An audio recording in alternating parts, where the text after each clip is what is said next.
Mateo Silva tenía 33 años, 2 hijos y el humo de su propia herrería asfixiándole el alma. La banda del gobernador Ramón le había prendido fuego a todo por una trampa de deudas.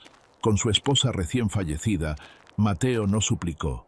Agarró su pesado martillo de forja, una vieja caja de hierro con pan duro, y guió a Diego de 9 años y a Elena de 6 hacia el desierto de Sonora.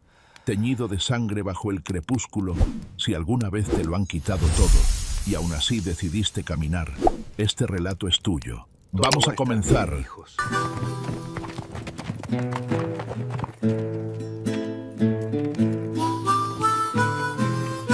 Bienvenidos de nueva cuenta a su canal Wild West México.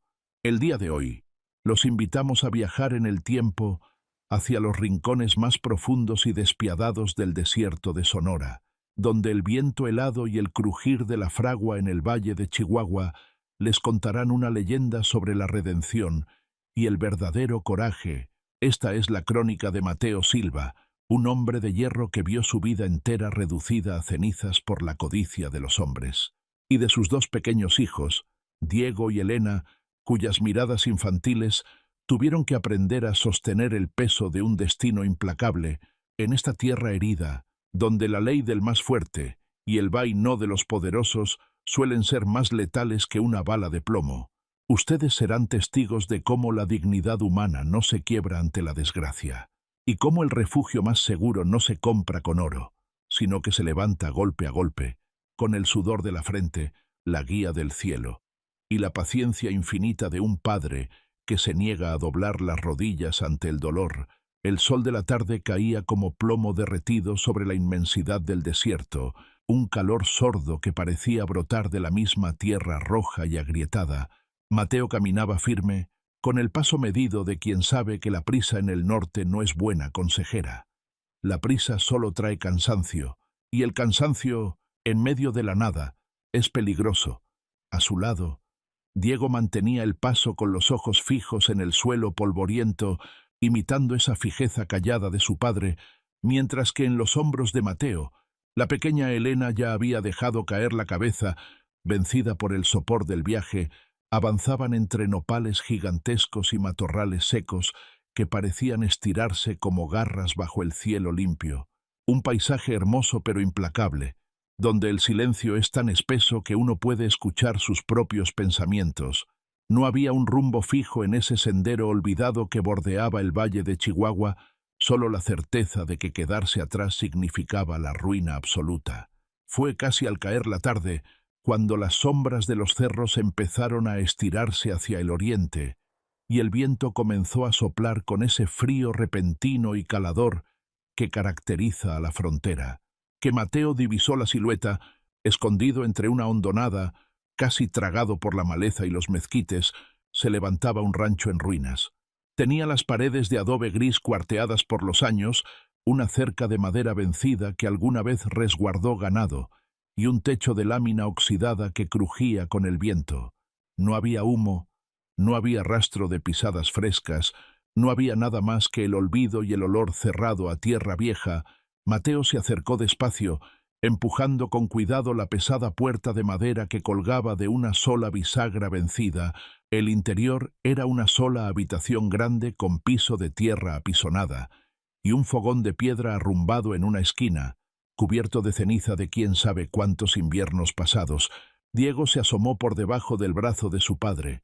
Con los ojos muy abiertos en la penumbra, Mateo bajó a la niña con suavidad y, mirando el lugar, dijo con voz baja que ahí pasarían la noche.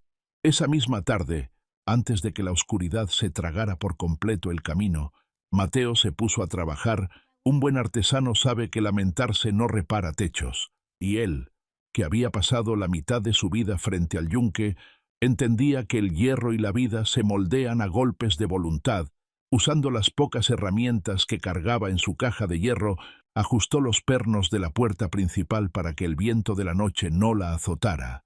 Luego subió con cuidado a una barda de adobe y acomodó las láminas sueltas del techo, prensándolas con piedras pesadas que Diego le iba alcanzando desde abajo.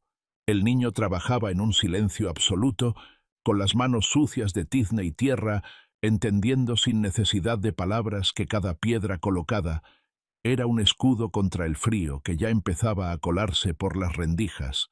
Limpiaron el fogón con ramas secas, y Mateo encendió una pequeña fogata con la leña que pudo recoger del monte bajo. Cuando el primer calor de las llamas empezó a entibiar las paredes de adobe, Elena se acurrucó junto al fuego, mirando las chispas volar hacia el techo roto con esa confianza ciega que los niños tienen en sus padres. Sin embargo, la templanza de un hombre se mide cuando el silencio de la noche se vuelve completo. El frío del desierto empezó a golpear con fuerza las paredes exteriores, y con el frío llegó el recordatorio más amargo de su desgracia. Mateo escuchó el rugido sordo y claro en las entrañas de sus hijos. El hambre estaba ahí, reclamando su lugar en la penumbra. Él abrió la vieja caja de hierro que cargaba al hombro. Dentro no había monedas, no había provisiones, solo quedaban 3 pedazos de pan rancio, endurecidos por el sol del camino, que había guardado celosamente en un paño de manta, sin dudarlo un segundo. Mateo partió los trozos y se los entregó a Diego y a Elena. Los niños comieron despacio, saboreando cada miga en silencio, mientras Mateo simulaba buscar algo en el fondo de la caja, para que no lo vieran masticar la nada. Un padre prefiere llenarse el alma viendo comer a sus hijos que admitir que no tiene nada para llevarse a la boca.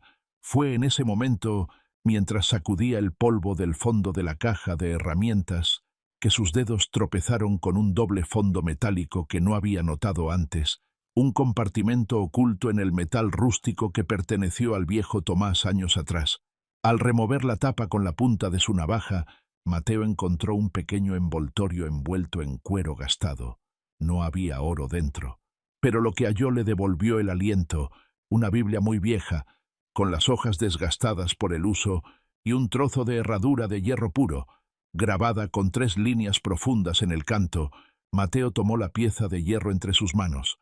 Estaba fría, pero la solidez del metal le resultó extrañamente familiar, como un saludo del pasado. Al abrir la primera página de la Biblia, una nota manuscrita con tinta descolorida decía: «Para el layador que encuentre este rancho, la tierra de Chihuahua no regala nada, pero el hierro rinde ante el hombre que sabe esperar. Ten paciencia con las bestias y fe con el cielo». Mateo miró el fuego, luego a sus hijos que ya cabeceaban por el cansancio, y sintió que el peso en su pecho se aligeraba un poco. No estaba en el fin del mundo. Estaba en el principio de su propio camino. La mañana siguiente trajo consigo una luz clara, fría y azul, de esas que solo se ven en el desierto cuando el invierno empieza a rondar las madrugadas. Mateo Silva no se dio el lujo de quedarse tirado en el suelo de tierra. Un hombre que carga con el peso de 2 vidas pequeñas en las espaldas sabe perfectamente que el amanecer no espera a los que se lamentan, y que la única forma de ganarle al destino es saliendo a partirse el alma antes de que el sol empiece a calar. Se levantó despacio para no despertar a los niños, sacudió el polvo de sus ropas gastadas y salió al patio a mirar lo que la víspera le había ocultado. El rancho abandonado de las orillas del valle de Chihuahua se veía aún más maltrecho bajo la claridad del día. Los corrales de madera vieja estaban vencidos, el viento soplaba entre las grietas del adobe y el tejado parecía sostenerse por puro milagro. Pero para un hombre que venía de perderlo todo en las llamas de la codicia, aquellas ruinas eran un templo de oportunidad. Mateo caminó con pasos lentos y seguros hacia lo que alguna vez fue la fragua del viejo Tomás. El lugar estaba invadido por el musgo seco, las telarañas y una capa gruesa de olvido que parecía pesar más que las mismas piedras del fogón. Sin embargo, al ver el yunque de hierro viejo asentado sobre su base de tronco de encino, Mateo sintió un calor extraño que le recorrió las manos. Era el llamado del oficio, la certeza de que el metal sigue siendo fiel a quien lo domina, sin importar las deudas o las tragedias que hayan quedado atrás en el camino. Comenzó a limpiar los escombros de adobe deslavado, retirando las vigas podridas con la fuerza de sus propios brazos, sin prisa pero sin detenerse, dejando que el esfuerzo físico fuera el filtro que limpiara el dolor de su longenguch. Poco después, Diego apareció por la puerta, con los ojos entrecerrados por el sueño. pero con la mandíbula apretada, listo para el trabajo. El niño se paró junto a las bardas derruidas y, en un silencio absoluto, empezó a acomodar los adobes útiles que encontraba, imitando la seriedad de su padre con esa madurez forzada que traen las noches de frío y hambre.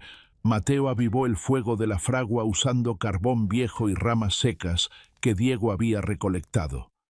Cuando la primera ráfaga de aire caliente brotó del fuelle polvoriento y las chispas doradas comenzaron a bailar en la penumbra del taller, el lugar dejó de parecer una tumba para convertirse de nuevo en una herrería. Mateo tomó su martillo de forja de 5 kilos, esa herramienta pesada y noble que no había dejado atrás ni por todo el oro del mundo, y comenzó a trabajar los fierros doblados que rescató de la cerca caída. El sonido rítmico y constante del metal chocando contra el yunque empezó a llenar el aire del rancho, un canto de hierro y fuego que alejaba los fantasmas de la noche anterior. Con cada golpe certero, las barras torcidas volvían a recuperar su línea recta, y Mateo sentía cómo el orden regresaba a su mundo. Enderezó pernos, unió eslabones de cadenas oxidadas y comenzó a levantar los corrales de madera que se caían a pedazos, reforzando los postes con tirantes de hierro que él mismo iba templando en el agua fría del arroyo cercano. Mientras tanto, la pequeña Elena andaba entre los matorrales del patio, jugando a su manera. Se había encontrado un par de viejas herraduras desgastadas por el uso y, sentada en una piedra plana, usaba un trozo de trapo húmedo para limpiarlas de la tierra reseca, sonriendo al ver el brillo opaco del metal como si hubiera descubierto el tesoro más grande de la frontera. Hay un mecanismo misterioso en el cerebro de un hombre que ha sido golpeado por el trauma. La ciencia de la mente lo llama la psicología de la disciplina de supervivencia, pero en el campo simplemente se le conoce como la salvación a través del trabajo diario. Cuando Mateo Silva golpeaba el hierro ardiente con su martillo de 5 kilos, su mente no estaba divagando en la tragedia de la casa quemada, ni en la ausencia de la mujer que amó. Su cerebro estaba completamente concentrado en el impacto preciso, en la vibración del metal, en el color de la brasa que pasaba del rojo cereza al amarillo brillante. Los expertos en el comportamiento humano saben que ante un dolor inmenso que amenaza con destruir la cordura, la repetición de tareas físicas y disciplinadas actúa como un bálsamo que repara las conexiones dañadas por el choque emocional. Es lo que podríamos llamar el efecto de la herradura fría, al enfocarse en enderezar un clavo, en levantar un poste a nivel o en limpiar la ceniza del fogón. El hombre recupera el control sobre la pequeña porción de realidad que tiene enfrente, impidiendo que el caos exterior se apodere de su espíritu. Mateo no construía solo un corral para caballos. Estaba reconstruyendo las paredes invisibles de su propia dignidad, demostrándoles a sus hijos, a través de la firmeza de sus manos y el sudor de su frente, que la vida en el norte se mide por la capacidad de mantenerse en pie, golpeando el yunque hasta que el destino se doblegue ante el esfuerzo. Al mediodía, el sol ya picaba fuerte sobre el rancho, pero el aire del taller ya olía a carbón, a metal caliente y a trabajo bien hecho. Mateo se detuvo un momento, apoyó el martillo sobre el yunque y se limpió el sudor de la frente con la manga de la camisa, mirando los corrales que ahora se levantaban firmes y seguros gracias al refuerzo de sus fierros. Diego lo miraba desde el rincón con un respeto silencioso, sosteniendo un balde de agua para enfriar las piezas, mientras Elena corría hacia ellos, presumiendo sus herraduras limpias que ya no tenían rastro de lodo. Mateo miró a sus hijos, luego miró la fragua encendida que seguía arrojando calor hacia las vigas del techo, y por primera vez en muchos meses, una sensación de paz sorda y profunda se acomodó en su pecho. Sabía perfectamente que el camino por delante sería largo, y que el desierto de Sonora nunca regala nada gratis. Pero mientras tuviera la fuerza en el brazo, el fuego en la fragua y la disciplina del artesano, para enfrentar cada amanecer, aquella herrería abandonada sería el cimiento inquebrantable de su nuevo hogar. Pasaron unas 3 semanas antes de que el viejo Tomás decidiera hablar en serio. No fue una decisión que anunció con aspavientos, sino algo que se fue tejiendo entre visita y visita, en esas tardes donde el sol de Sonora se esconde detrás de los cerros y el desierto empieza a respirar su frío característico. Una mañana, cuando las primeras luces apenas pintaban de rosa las crestas de la sierra, el viejo apareció en el patio del rancho. Venía montado en un caballo alazán bien cuidado, traía un parche de cuero negro tapándole el ojo izquierdo y una canasta de mimbre colgada del arzón de la silla. Desmontó sin apuro, con esa parsimonia de los hombres que ya midieron el tiempo y saben que correr no acorta las distancias. Para ustedes, muchachos. Se acercó a los niños, que jugaban cerca del fogón apagado, y con un gesto seco pero lleno de una bondad rústica, puso la canasta en las manos de Diego.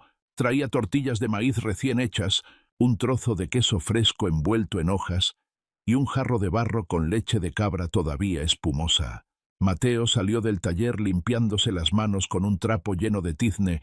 Los dos hombres se miraron en silencio, midiéndose con la mirada callada de la gente de campo, que no necesita cruzar palabras para saber de qué madera está hecho el otro.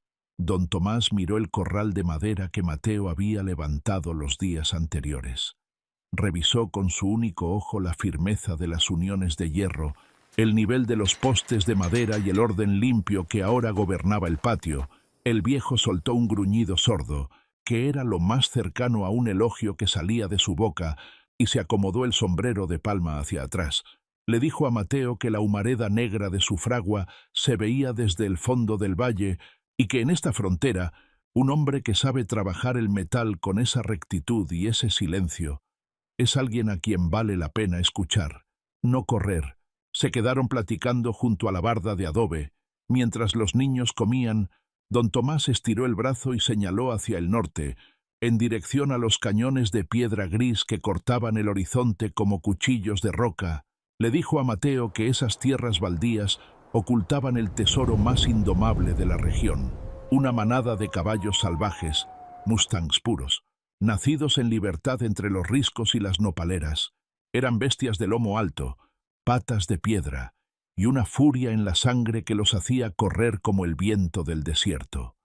Muchos vaqueros de los grandes ranchos habían intentado atraparlos usando la fuerza, los lazos y las espuelas, pero lo único que habían conseguido era que los animales se despeñaran en los barrancos o que rompieran las reatas con una rabia que parecía venir de la misma tierra. Nadie los quería porque decían que eran malditos, imposibles de someter, y por eso el rancho de las orillas del valle había quedado abandonado por años. El viejo Tomás miró fijamente a Mateo con su ojo limpio y le dijo que el problema de esos vaqueros ambiciosos era que querían romperle el alma al animal antes de ganarse su respeto, y que en el desierto la fuerza bruta siempre termina estrellándose contra las rocas. Le dijo que las bestias salvajes, al igual que los hombres que sufrieron demasiado, no responden al castigo, sino a la constancia y a la palabra empeñada. Lando Tomás le propuso a Mateo que usara su conocimiento del hierro para forjar algo más grande que herraduras.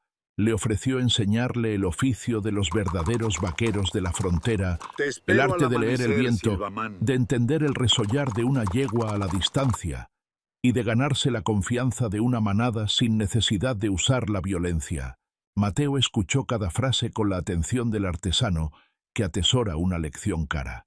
Miró las manos agrietadas del viejo, luego los cañones lejanos donde el sol ya empezaba a brillar con fuerza, y entendió que don Tomás no le estaba ofreciendo solo un trabajo, sino la llave para domar su propio destino. El viejo ranchero se subió al caballo con la agilidad de sus 70 años y, antes de espolear al alazán, le dijo a Mateo que lo esperaba al amanecer en el arroyo seco, porque las bestias no tienen paciencia con los hombres que se levantan tarde. El amanecer en el desierto de Sonora no llega de golpe. Se desliza despacio, pintando el cielo de un azul frío que corta los labios y congela el aliento.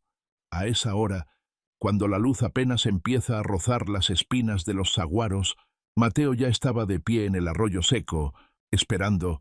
Siguiendo el consejo de don Tomás, dejó de lado las reatas gruesas, los espuelazos y los gritos, con los que los vaqueros inexpertos intentan asfixiar el orgullo de las bestias. Sabía muy bien que un animal acorralado por el miedo prefiere romperse las patas en el barranco antes que ceder su libertad, y que el verdadero secreto de la frontera no estaba en quebrarles el lomo, sino en ganarse su confianza.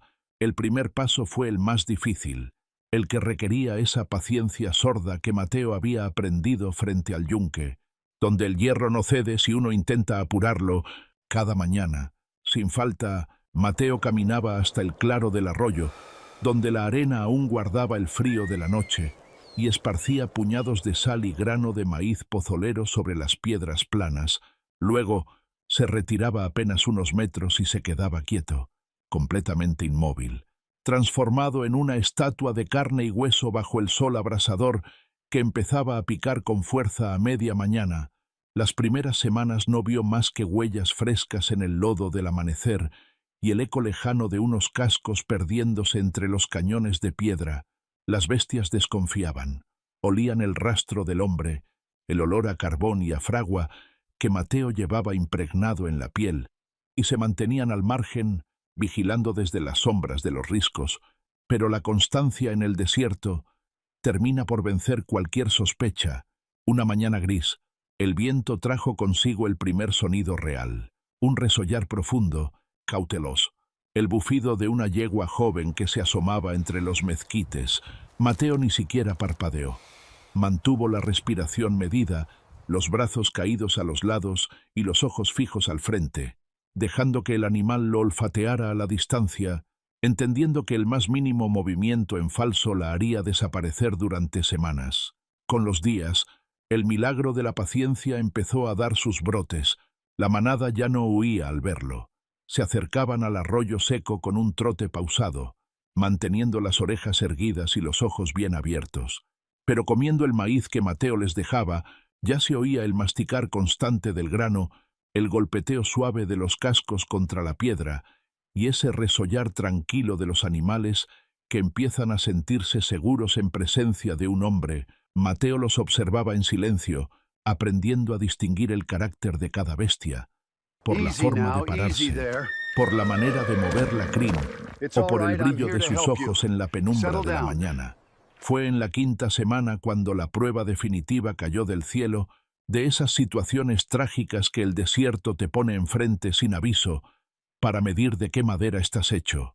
Merodeando por la parte alta del cañón, Mateo escuchó un relincho de dolor, un grito quebrado que rompió el silencio de la tarde. Al subir entre las nopaleras, encontró al semental negro, el líder indiscutible de la manada, un caballo de capa oscura y lomo ancho, que tenía la pata trasera izquierda atrapada en una trampa de rocas derrumbadas. El animal bufaba con desesperación, cubierto de sudor y sangre, tirando con rabia para zafarse, hiriéndose más contra el filo de las piedras con cada intento. Mateo se acercó con las manos libres, hablando en un tono bajo y constante, ese murmullo suave que los viejos rancheros usan para amansar a las fieras. El caballo lo miró con los ojos inyectados en sangre, amagando con morder y soltar patadas con la fuerza que le quedaba. Mateo no se asustó. Se arrodilló despacio junto a la extremidad herida y, usando una palanca de madera, removió las piedras pesadas hasta liberar el casco destrozado. El semental se levantó tambaleante, pero no huyó, se quedó ahí, de pie bajo el sol, resollando con fuerza, dejando que Mateo examinara la herida con sus manos rudas de herrero. El casco estaba partido, agrietado por la presión de las rocas. Mateo sabía que un caballo herido de las patas en la frontera es un caballo muerto, si no se le atiende a tiempo.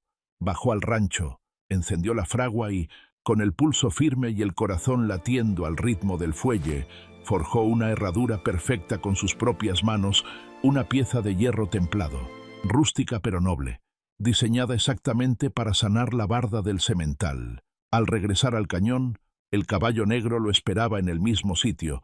El proceso fue lento. Se escuchaba el resollar pesado del animal del norte, mezclado con el sonido rítmico de los clavos entrando limpios en el casco, un pacto de sangre y hierro que se sellaba en medio del desierto. Cuando Mateo terminó y dio el último golpe con el martillo de forja, El semental apoyó la pata con firmeza en el suelo, soltó un bufido largo y profundo y, antes de retirarse al trote hacia la sierra, rozó suavemente el hombro de Mateo con el hocico. En ese instante, entre el polvo y las piedras de Sonora, Mateo Silva entendió que ya no era un desterrado. Se había convertido en el dueño legítimo de las voluntades de la frontera. El viento del desierto de Sonora comenzó a traer los frutos del trabajo bien hecho, abriendo las puertas a caminos que Mateo no buscaba, pero que el destino le ponía enfrente. Una mañana, después de cargar un par de caballos ya domados y una docena de herraduras recién forjadas en las alforjas, Mateo decidió bajar hacia el mesón solitario que se levantaba en el cruce de caminos de la frontera. Era un lugar rústico, con paredes de adobe gastadas por la arena y un porche amplio de ladrillo rojo que servía de descanso para los arrieros y comerciantes que cruzaban la región. Mateo no iba con prisas. El campo le había enseñado a moverse con el ritmo pausado de las estaciones, que es la única manera de no desgastar el espíritu antes de tiempo. Llegó al mesón, amarró sus animales al poste de madera del patio y entró a negociar con esa seriedad sólida y confiable, que en el norte vale más que cualquier puñado de monedas de plata. Fue ahí, detrás de la barra de madera del mesón, donde conoció a Clara Mendoza. Clara era una mujer de unos 30 años, de tez blanca curtida por el sol de la frontera, ojos oscuros y una mirada directa que no pedía permiso para decir lo que pensaba. Llevaba 2 años viuda. Su esposo había muerto de manera definitiva en un duelo a balazos a las afueras de un pueblo minero, dejándola sola al frente de aquel negocio, en una tierra donde las mujeres sin hombres suelen ser vistas como presas fáciles. Pero Clara no era de las que se sentaban a esperar que alguien la salvara. Se paraba detrás de esa barra con la espalda recta y el carácter firme de quien ha decidido que la tiranía del desierto no la iba a doblegar. Cuando Mateo entró cargando las herraduras y mostrando la mansedumbre de los caballos que traía, Clara no necesitó que nadie le contara su historia. En el norte se reconoce a leguas al hombre que trabaja con honradez y sacrificio. La decencia se le nota en la firmeza de las manos, en el trato respetuoso hacia los animales y en esa manera callada de sostener la mirada sin arrogancia. La relación entre ambos empezó a florecer despacio, sin planes y sin apuro, con la cadencia tranquila de las cosas que están hechas para durar. Cada 2 semanas, Mateo bajaba al mesón a entregar sus pedidos de forja y cada tarde terminaba sentado en la banca del porche de Gach Yat Nung, compartiendo un café amargo con Clara, mientras el sol se ocultaba detrás de los cerros. Clara admiraba la responsabilidad de ese hombre que no se había dejado vencer por las llamas que le arrebataron el pasado, y Mateo encontraba en las palabras directas y sin adornos de Clara una forma de respeto que ya creía olvidada. No hablaban mucho de sus dolores. En el viejo oeste la gente aprende a cargar sus muertos en silencio, pero la sola presencia del otro en ese corredor, compartiendo el calor de la taza entre las manos, mientras el desierto se volvía oscuro, era suficiente para saber que ya no estaban completamente solos. Una tarde de esas en que el calor empezaba a ceder y los pájaros buscaban refugio entre los mezquites, Clara salió al porche con un peine de cuerno en la mano. La pequeña Elena estaba sentada en el escalón de la barda, intentando inútilmente acomodarse el cabello largo que el viento de la caminata le había enredado por completo. Mateo la miraba desde la orilla del corral, con esa impotencia callada de los padres que saben dominar un semental con el silbido, pero tiemblan ante la fragilidad de una hija. Clara se acercó despacio, se arrodilló sobre el ladrillo rojo frente a la niña y, con una sonrisa tierna que transformaba su rostro severo, comenzó a peinarla. Sus dedos lánguidos y expertos se movían con una delicadeza infinita, desenredando cada lomo de cabello con un cuidado maternal que Elena parecía haber borrado de sus recuerdos más tiernos.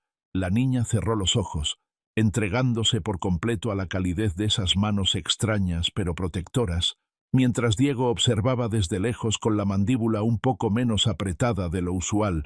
Clara sacó de su delantal una cinta roja de ruibán gastada y, con una paciencia que no se compra en ninguna tienda, Comenzó a tejer una trenza perfecta que caía con gracia sobre la espalda de la pequeña. Al terminar, Elena se levantó de golpe, se tocó la trenza con sus manitas limpias y corrió a abrazar las piernas de Mateo gritando llena de alegría. Mateo miró la cinta roja en el cabello de su hija, luego levantó la vista hacia Clara, que se ponía de pie sacudiéndose el polvo del delantal. No hubo abrazos rotundos ni promesas de amor eterno bajo el cielo de Sonora. El romance en el campo no se escribe con discursos, sino con gestos pequeños que resanan las grietas del alma. En la mirada directa que cruzaron esa tarde, bajo el porche de adobe, los dos supieron que las piezas rotas de sus vidas habían comenzado a unirse en una sola herradura que los protegería del invierno. El viento de la tarde arrastraba nubarrones de polvo dorado cuando la verdadera tormenta se plantó frente al rancho, justo en esos meses en que el esfuerzo de Mateo empezaba a dar sus mejores frutos y la nobleza de sus caballos domados ya cruzaba las pláticas de los regimientos del Ejército Federal. La codicia del norte se presentó sin invitación en el patio. El silencio rústico del cañón se rompió de golpe con el retumbar seco de una decena de jinetes bajando a galope tendido por el sendero de piedra. Al frente venía Ramón, el gobernador de la región, un hombre de hombros anchos y mirada pesada que estaba acostumbrado a que la gente agachara la cabeza antes de que él abriera la boca. No traía ropas de trabajo, sino una chaquetilla bordada y espuelas de plata que tintineaban con saña a cada movimiento de su montura. A sus lados, 10 pistoleros con el sombrero echado hacia atrás y las manos rozando las fundas de cuero de sus revólveres, flanqueaban el corral. Cerrando cualquier espacio de huida, Ramón ni siquiera se tomó la molestia de desmontar. Detuvo a su semental justo frente a la barda de adobe, dejando que el animal resoplara con fuerza, levantando una costra de tierra que fue a dar a los pies de Mateo. Los pistoleros comenzaron a soltar lazadas al aire con las reatas de Ixtle, soltando maldiciones y disparando un par de balazos al cielo, que hicieron que los pájaros salieran despavoridos de los mezquites. El estruendo de la pólvora retumbó en las paredes de la herrería como un eco de muerte. Mateo salió despacio del taller de forja, sin correr, limpiándose las manos con la parsimonia de quien ha visto arder su propio pasado y ya no le teme al fuego de los hombres. Se plantó en medio del patio, con las piernas abiertas y el cuerpo firme como un poste de encino, bloqueando la línea de visión hacia el interior de la casa, donde la pequeña Elena se escondía detrás de las faldas de adobe. Desde el umbral de la puerta principal, Diego observaba la escena con los brazos cruzados sobre el pecho y los dientes apretados, imitando de manera inconsciente esa misma postura de piedra que su padre usaba cuando el mundo se caía a pedazos y no había permiso para derrumbarse. Ramón miró a Mateo con una sonrisa ladina, de esas que no alcanzan a tocar los ojos, y con una voz ronca pero tranquila, la voz de quien se sabe dueño del rifle y de la ley de la frontera, le dijo que la paciencia de los hombres poderosos tiene un límite muy corto. Sacó un papel doblado del bolsillo de su chaleco y se lo arrojó a la arena del patio. Le dijo claramente que firmara la renuncia legítima de esas tierras y que entregara hasta el último caballo fino que tuviera amarrado en las caballerizas, o de lo contrario, se encargaría de que la arena de ese rancho se bebiera la sangre de sus hijos antes de que cayera la noche. Los pistoleros rieron con un sonido seco, haciendo crujir los resortes de sus monturas y el acero de las carabinas al cortarse los cartuchos, un ruido metálico que en la inmensidad del desierto suena como una sentencia definitiva. El gobernador Ramón estiró las riendas de su caballo, acortando la distancia con Mateo, y le advirtió que en la frontera los hombres que no saben doblar las manos terminan bajo una cruz de madera antes de tiempo, y que él no tenía intenciones de perder la tarde platicando con un herrero desarrapado que vivía en un rancho que nadie había querido. Mateo Silva no se movió un solo centímetro. Sostuvo la mirada de Ramón con una fijeza sorda, sin alzar la voz, sin que un solo músculo de su rostro delatara el miedo que cualquier otro hombre habría sentido ante 10 bocas de fuego apuntándole al pecho. Miró el papel tirado en el polvo, luego miró las caras de los pistoleros que aguardaban la orden de masacre y finalmente clavó sus ojos oscuros en el gobernador. Con esa voz pausada y profunda de la gente del norte, Mateo le respondió que el rancho ya estaba bajo un proceso legal con las autoridades federales, que había documentos reales y testigos legítimos que avalaban su presencia en esa tierra, y que él no tenía ningún trato que hacer con hombres que necesitaban de 10 armas para arrebatarle el pan a 2 niños huérfanos. Ramón dejó de sonreír de golpe. La mandíbula se le puso rígida y su mano derecha descendió lentamente hacia la cacha de madera de su revólver. El aire del patio se volvió tan denso que el silbido del viento entre las láminas oxidadas parecía el único testigo de una tragedia que estaba a punto de estallar, una línea delgada entre la vida y la muerte donde el orgullo de un tirano se topaba con la dignidad inquebrantable de un padre. Mateo Silva apretó los puños a los lados de su pantalón, sintiendo el metal frío de la pequeña herradura de Tomás en su bolsillo, listo para defender su rancho con las uñas y el martillo, si ese era el último precio que la tierra de Chihuahua le iba a cobrar por mantener a su familia unida. El gobernador Ramón acarició lentamente la cacha de madera de su revólver, con los ojos entrecerrados por el destello del sol, listo para jalar el gatillo y terminar con la vida de aquel herrero terco que se atrevía a desafiarlo.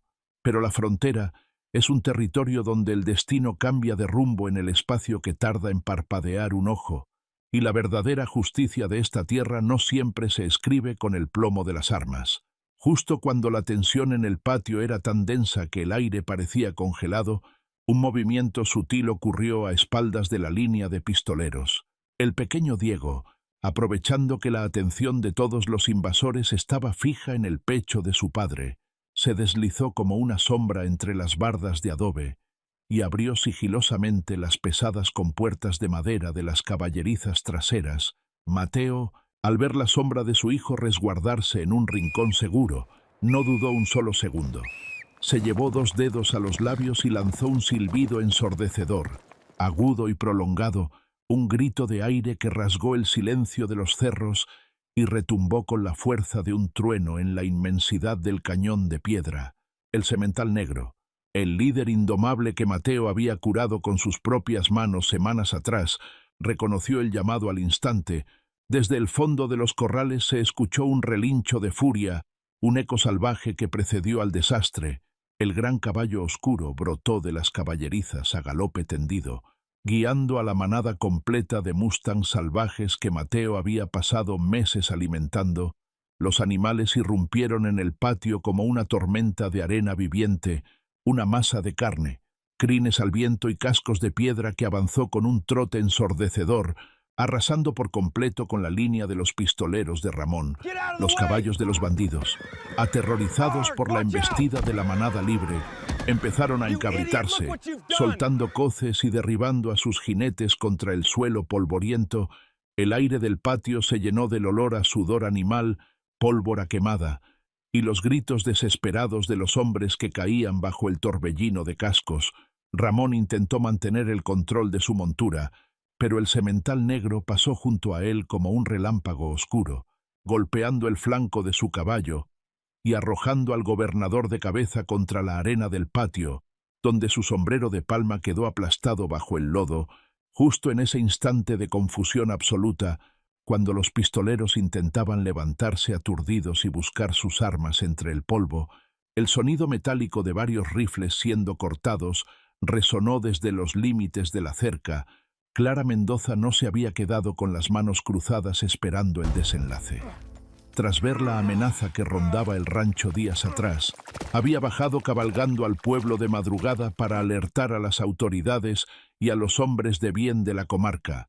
Una docena de vaqueros locales armados, montados en caballos fuertes y con los rostros curtidos por el sol, entraron al patio con paso firme, flanqueando las salidas. Al frente venía el alguacil del pueblo, un hombre de bigote canoso que portaba la placa bien visible en el pecho de su chaqueta de cuero. Los vaqueros apuntaron sus carabinas Winchester directamente a las cabezas de los pistoleros desarmados, obligándolos a levantar las manos y a arrojar sus revólveres al suelo, con un tintineo que marcaba el fin de su tiranía.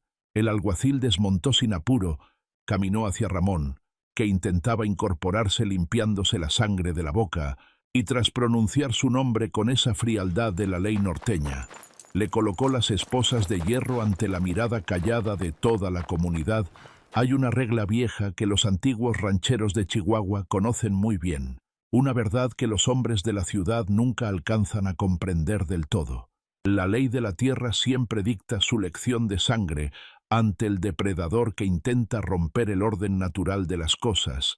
Quienes viven del engaño y de asustar a los inocentes creen que el mundo se rige únicamente por el tamaño del rifle o por el número de pistoleros que traen a la espalda. Ven el campo como una presa fácil y a los hombres honrados como víctimas que se doblarán ante la primera amenaza. Pero la astucia de Mateo Silva no se basaba en la violencia bruta. Su poder residía en el conocimiento profundo de la naturaleza, en esa capacidad del artesano para descifrar el comportamiento de los animales que la frontera consideraba malditos e indomables. Mateo no necesitó disparar un solo cartucho para derrotar al gobernador Ramón. Le bastó contender una trampa física y legal, utilizando la lealtad y el agradecimiento del semental negro como el arma más certera para destrozar la arrogancia de los invasores. La lección fue trágica y clara para los que miraban desde el camino.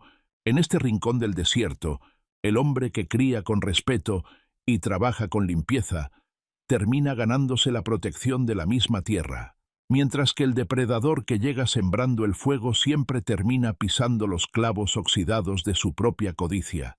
El patio recuperó su silencio rústico, mientras los vaqueros escoltaban a los prisioneros hacia el camino del pueblo, dejando a Mateo de pie junto a su yunque, con el martillo en la mano, y la certeza de que su rancho seguía siendo un santuario inquebrantable. Cuando los hombres armados se marcharon del rancho, amarrados de las manos y custodiados por los vaqueros de la frontera, el desierto de Sonora comenzó a recuperar su calma habitual. Ese silencio rústico y espeso que parece curar las heridas de la tierra después de la tormenta. El viento soplaba suave entre las ramas de los mezquites, levantando hilos del polvo dorado que el galope de los caballos había dejado flotando en el aire de la tarde. Don Tomás caminó con paso lento pero firme hacia el porche de adobe del rancho, deteniéndose justo donde los ladrillos aún guardaban el calor del día. Sacó un cigarro de hoja de su chaleco, lo encendió con una brasa pequeña que Diego le alcanzó desde la fragua y le dio una calada profunda, dejando que el humo denso y blanco se esparciera en el corredor. Desde ahí, con su único ojo limpio y entornado por el destello del atardecer, el viejo ranchero se quedó contemplando a Mateo Silva, que se encontraba en medio del corral, acariciando con suavidad la crin del semental negro, el gran caballo oscuro que respiraba con calma y resoplaba con un murmullo de agradecimiento. Libre de las cadenas de la desconfianza, don Tomás soltó una sonrisa sorda, una mueca ligera entre las arrugas de su rostro curtido por décadas de sol, y soltó que ese rancho, al que toda la comarca consideraba una tierra maldita y abandonada, por fin había encontrado a un verdadero hombre que sabe escucharla, porque el campo solo rinde ante quien respeta sus tiempos. Mateo dejó de acariciar al animal, se dio la vuelta despacio y miró a su hijo Diego, que permanecía parado junto al yunque, con el martillo de forja descansando entre sus manos pequeñas pero firmes. En esa mirada larga y callada que cruzaron el padre y el hijo, sin necesidad de pronunciar una sola frase, los dos entendieron que la confianza, la dignidad y el porvenir no son cosas que se forjan a la prisa o que se consiguen con el fuego de la violencia, sino que se construyen con paciencia, golpe a golpe sobre el acero ardiente, de la misma manera en que las piezas de hierro van tomando su forma definitiva bajo el pulso del artesano. Hay una gran lección escondida entre el polvo de este rancho, una verdad que la sociedad actual parece haber olvidado por completo, en su carrera enloquecida por la inmediatez, la sabiduría de la lentitud en una era acelerada. Los expertos en el comportamiento de nuestro tiempo saben que el hombre moderno vive atrapado en la prisa, buscando soluciones rápidas a problemas profundos, queriendo cosechar el fruto antes de sembrar la semilla y pretendiendo que el éxito se mida por la velocidad con la que se acumulan las cosas. Vivimos en un mundo que corre sin rumbo fijo, donde la impaciencia produce grietas insalvables en las familias y donde la gente prefiere romper el lazo antes que tomarse el tiempo para sanar las heridas del alma, pero el desierto y el yunque nos demuestran una realidad muy distinta. Nos enseñan que las cosas que verdaderamente valen la pena, las que sostienen el espíritu y devuelven el honor a un hombre desterrado, requieren ir despacio, respetando el carácter de los materiales y dejando que la constancia sea el cincel que moldee la realidad. Mateo Silva no apresuró el galope de los caballos salvajes, ni intentó calentar el hierro del yunque con un fuego que destruyera el metal. Él entendió que para ganarse la lealtad de una bestia herida o para levantar una casa desde las cenizas, es necesario caminar con el paso medido de la paciencia, sembrando la verdad en cada acción cotidiana sin esperar recompensas inmediatas. Esta es la razón profunda por la que este relato cala tan hondo en el corazón de quienes lo escuchan, porque nos abre un espejo donde podemos mirar nuestra propia desesperación y nos recuerda que en medio del caos de una vida que nos exige correr, la salvación sigue estando en la calma del artesano, en la disciplina del trabajo diario y en esa madurez callada que sabe esperar a que el campo devuelva exactamente lo que uno le ha puesto con el sudor y el sacrificio. El sol terminó de ocultarse detrás de la sierra, tiñendo el horizonte de un rojo opaco, mientras el sonido rítmico de la fragua encendida volvía a llenar el aire del valle de Chihuahua, recordándole a la frontera que los hombres que trabajan en silencio nunca caminan solos en la oscuridad. Los años pasaron con esa cadencia tranquila y segura que el tiempo toma cuando la vida echa raíces profundas en la tierra. Llegó el día en que el viejo Tomás cerró los ojos para siempre, partiendo de este mundo con la misma paz silenciosa con la que vivió. Lo enterraron en lo alto de la colina, en un trozo de tierra rodeado de saguaros gigantes que vigilan el horizonte como guardianes de piedra, pero su memoria no se desvaneció con el viento del norte, el rancho de las orillas del valle de Chihuahua, aquel sitio que alguna vez estuvo sumergido en el abandono y que nadie quería recibir. Se transformó con el tiempo en la herrería y el criadero de caballos más respetado y próspero de toda la frontera mexicana. Clara se convirtió en el eje y el pilar fundamental de ese hogar. Bajo su cuidado, los corredores de adobe se llenaron de vida, y en el patio nunca faltó, al caer la tarde, el aroma puntual a café de olla y a tortillas de maíz recién salidas del comal. Diego creció con la espalda ancha y robusta de su padre, con las manos hechas al calor de la fragua y esa misma mirada seria que trajo desde niño. Ahora es él quien maneja el taller con una destreza admirable, sosteniendo el pesado martillo para estampar con fuerza el sello de hierro de la familia Silva en las páginas del diario familiar. Al lado de las anotaciones técnicas de la herrería, todavía se conservan intactos los viejos dibujos que Elena hacía cuando era niña. Trazos en gaingó, que representaban caballos corriendo con flores de colores debajo de los cascos, recordándole a cualquiera que abra ese libro que la prosperidad de ese imperio nació del amor genuino de una familia que supo mantenerse unida ante la tempestad. La vida puede usar el fuego de la traición y la injusticia para arrebatarte tu antiguo hogar, para dejarte sin nada en medio de la noche. Pero absolutamente nadie en este mundo tiene el poder de quitarte las manos, ni la voluntad con las que puedes levantar un nuevo imperio desde las cenizas. Si en este momento te encuentras solo, cruzando el desierto de tu propia vida, y sintiendo que el piso se abre debajo de tus pies, no te rindas. Toma el martillo, aviva el fuego de tu espíritu y sigue adelante. Porque la tierra que todos desprecian a veces es la que más tiene para dar.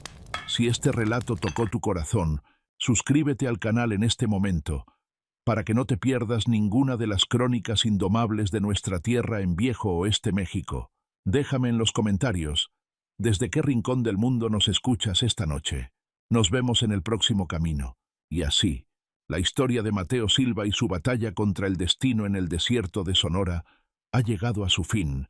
El amor inquebrantable de un padre y la sabiduría compartida bajo el porche del rancho sanaron las heridas profundas de una familia que parecía condenada a perderlo todo entre las cenizas de la frontera.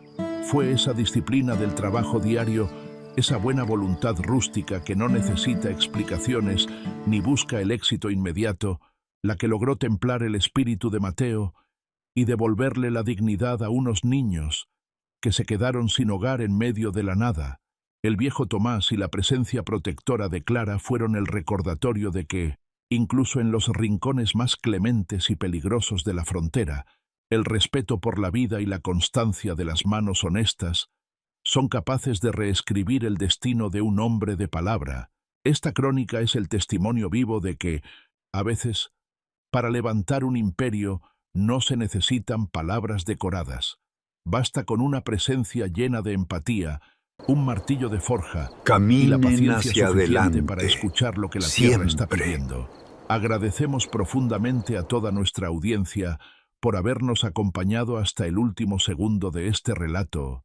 Esperamos de corazón que este mensaje de fortaleza sobre el valor de un padre norteño que usa su honor y su sudor para proteger a los suyos les traiga un momento de profunda paz y un descanso reconfortante en esta noche. Que tengan un sueño reparador. No olviden dejarnos su me gusta, suscribirse al canal y compartir este video con las personas que más aprecian. Muchas gracias por su valioso apoyo y por seguir formando parte de esta comunidad. En Viejo Oeste, México.